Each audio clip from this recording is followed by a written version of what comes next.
All right, folks, we're on to day 3 of the Wizards of the Coast free daily D&D content. It does seem like from reading their website, it's going to continue into next week.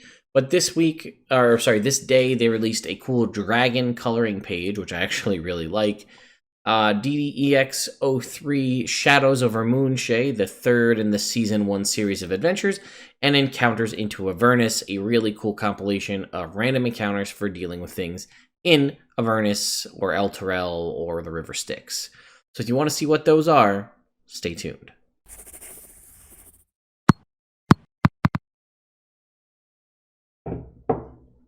What's going on, folks? Ted from Nerd Immersion here, and let's jump over to the website.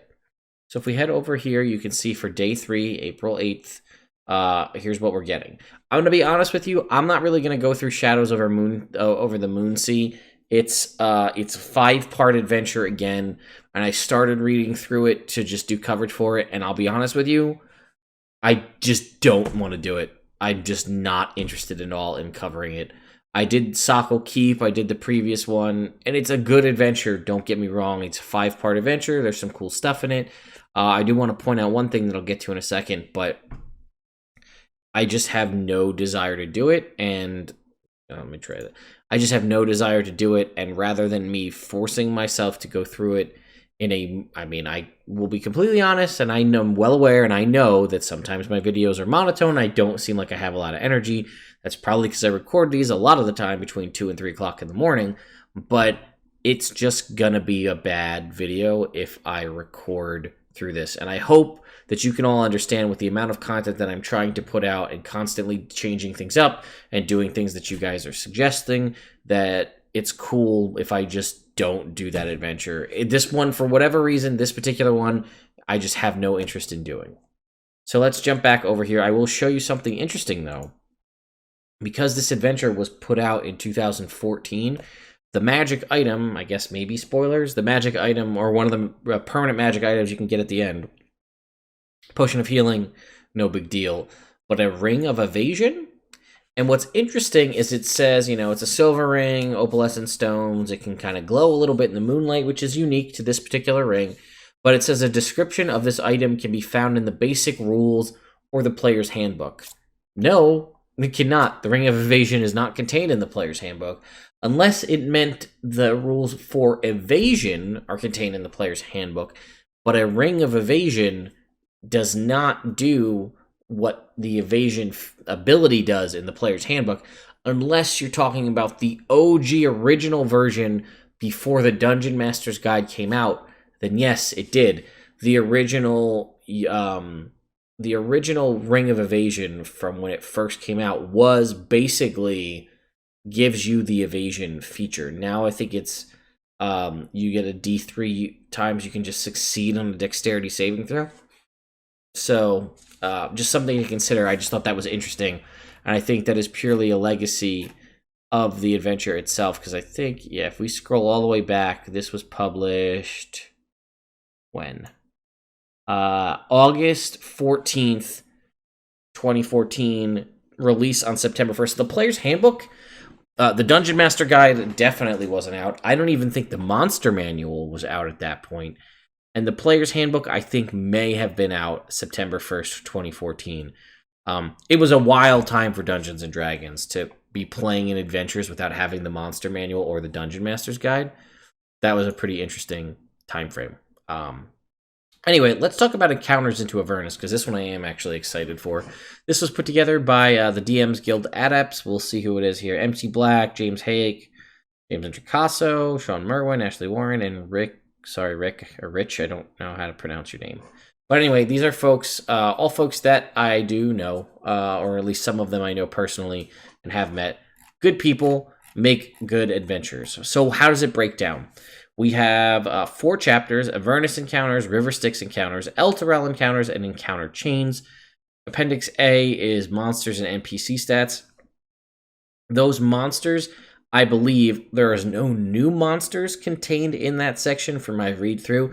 It looks like it's cherry-picked monsters. This is basically stuff that's not contained in the monster manuals here in this document, which would be things from like Baldur's Gate Sent to Avernus, Mordenkainen's Tome of Foes, Volo's Guide to Monsters, they're in that section. And then the magic items, I believe, largely are duplicates from Xanathar's, but there is one unique one. So I thought we could go through real quick. Oops, what the hell? I thought we could go through real quick and take a look at least one encounter from each section. I also like this here. There's how to generate some random devil names, which I thought was cool. So chapter 1 is Avernus encounters, and let's take our look here. We have you know what? I have my dice right here. Why don't we go ahead and we'll do it that way. We'll make the encounters truly random. So let's roll our percentile dice here. 12. Bony grab bag. Okay, what do we got here? Oh, and there's an Avernus weather table here, so you can roll on that. So what do we get? We have bony grab bag. Okay, these enormous piles of bones are scattered throughout Avernus, evidence in the ongoing blood war. You can spend 10 minutes searching through the pile, make a perception check of DC 12 or higher, and you find one of the following. What do we find? We're going to roll a D20. 14. A silver ring worth 20 gold pieces. A maximum of 5 items can be found in the bone pile. If the characters spend more than 10 minutes searching the pile, roll for another encounter. Let's roll one more. Let's see how we do here. 6 is a glass eyeball that looks about of its own accord and can roll around. Now it looks like you could get some scrolls here, right? A scroll of guidance, a chest containing 9,000 silver pieces. So some interesting things on there. Mariner's armor, lock of trickery. So there's some cool, you can actually get magic items. Mariner's armor seems a little funky, but all right. Let's jump on to the next set of tables, which will be for River Styx encounters. Oh, there's only a D20. Okay, what do we got? 13, Lost Assassin. Okay. Let's get to our Lost Assassin. All right.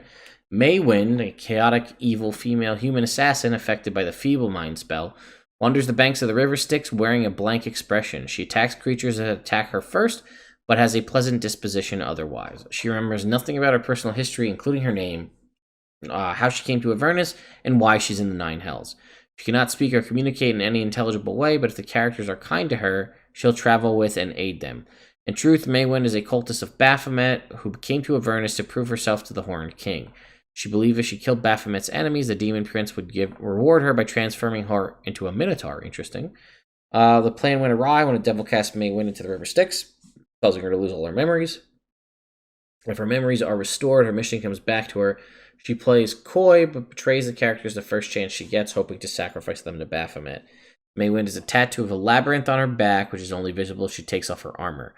A successful religion check reveals elaborate labyrinths are associated with the demon lord Baphomet. That makes sense. Cool little encounter. And again, obviously, you could take these and pull these into your own game. It doesn't have to be in Avernus. You just have to do a little creative thinking. All right, Elturel. So now we're back on the surface in the town of Elturel with a 40 jailbreak. So these ones you might be able to use more frequently because they're in actual towns. Cries for help emerge from a building bearing a sign that reads Elturel Jail. When the characters enter, they see 5 humanoids in a cell. 4 of the humans assault the 5th, who is curled up in a corner. These 5 were spending the night in the jail when Elturel came to Avernus. The guards perished, and they have not been able to escape their locked and barred cell. Some kind survivors have brought them water, but now they are out of food, and no one has come by recently. 4 of the prisoners have decided the only means of survival is making a meal of the 5th. The prisoners, all commoners, can be talked out of their plans with successful charisma persuasion check, or if the characters offer them food or freedom. The cell's lock can be picked with a successful DC 15 check, with thieves' tools. Okay, and then we have our last is an encounter chain. What is an encounter chain, you ask? Let's find out. Following encounter chains consist of several smaller encounters linked together by the same story in Avernus. There are 2 encounter chains that could be fleshed out into longer adventures if you so desire. The Dragon Queen's Chosen. Characters discover the words have been carved into one of the monolithic boulders that dot the wasteland. The script reads, "Prove yourself worthy of being my chosen."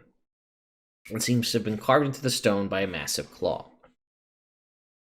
Start of this encounter chain is suitable for characters of 7th level. If they're already 8th or higher, you can play an earlier encounter by using the encounter building rules in Chapter 3 of the DM's Guide.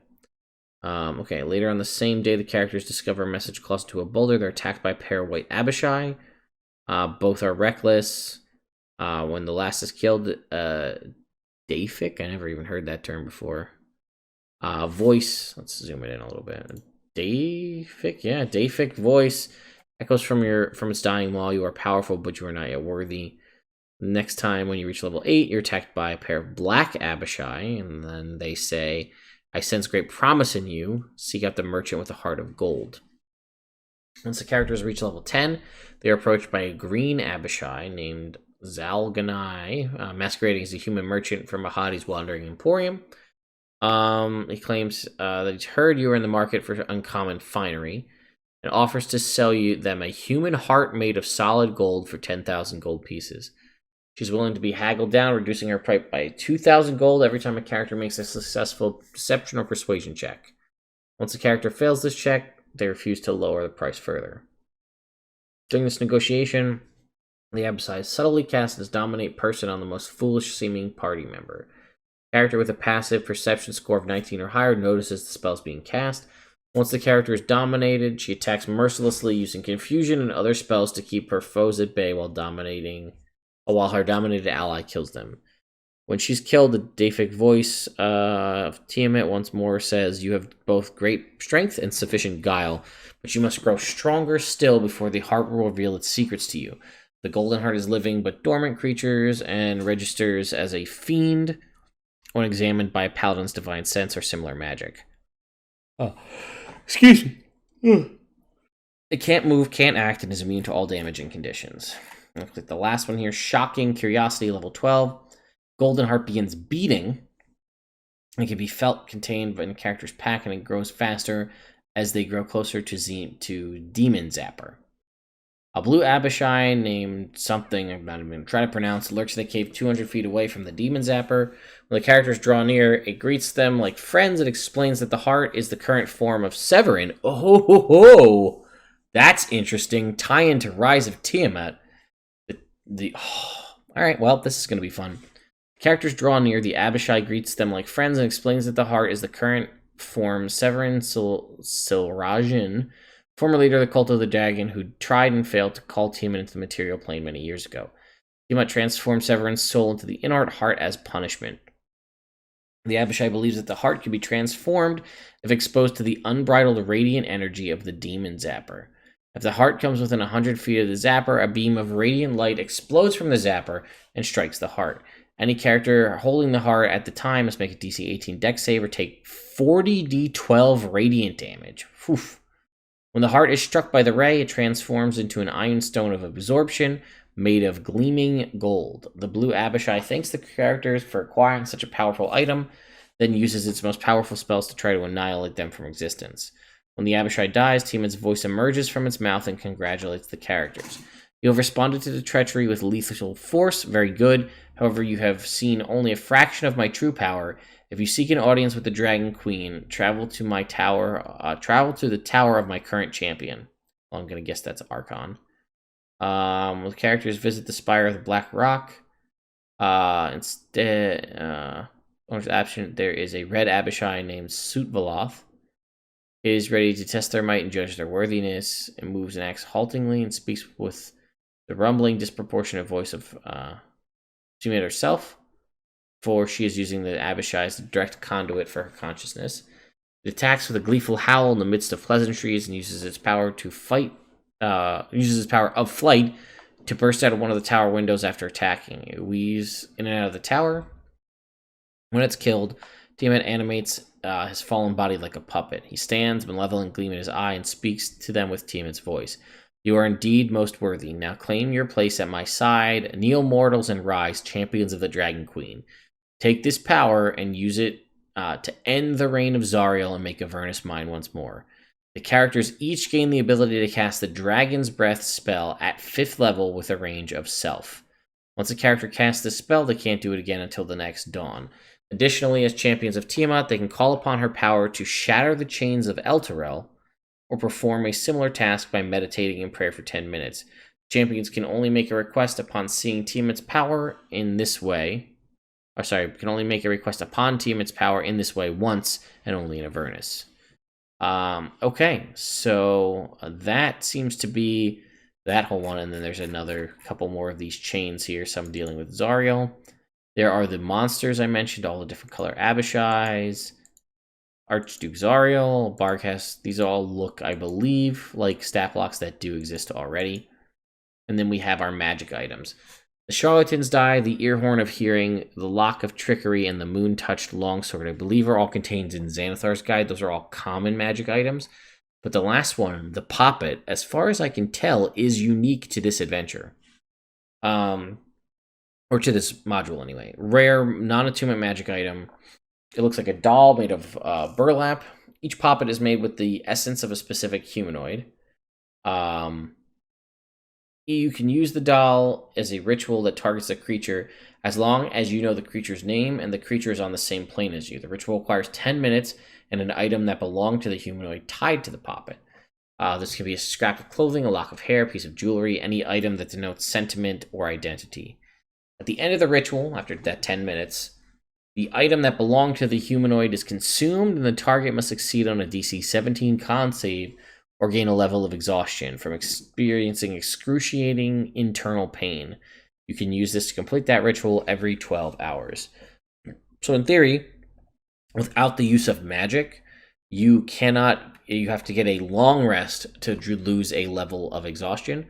So that's an 8-hour rest once every 24 hours. So you could, in theory, potentially time this so that you could keep giving people levels of exhaustion, and that could possibly be the end of it. And this is the last thing I wanted to show you was the Hydro 74 Dragon coloring page, which I thought looks pretty freaking sweet. I'm a big fan. I also said I was going to make this video quick, and here we are at 17 minutes, so go figure. Although I did think Encounters in Avernus was actually a really cool module to go through, and I was very interested to do so. So if we look at what they're saying for tomorrow, it says check back for further D&D Adventures League content, plus a new downloadable coloring page. And then Friday, it says check back for further content involving encounters in Saltmarsh and a new coloring page. If you recall, when I made the original video, there was a reference to the Sunless Citadel, and they removed that reference, and it has not come out. So I wonder if they're pulling that for using later, or they decided to not use it at all. I don't know. Anyway, I hope you enjoyed this video. Again, like I said, I'm going to cover the free content for the rest of this week as I made a promise to do so. But after that, I think I'm probably going to stop because these are a lot of videos and they don't do particularly well. I'm kind of burnt out doing them.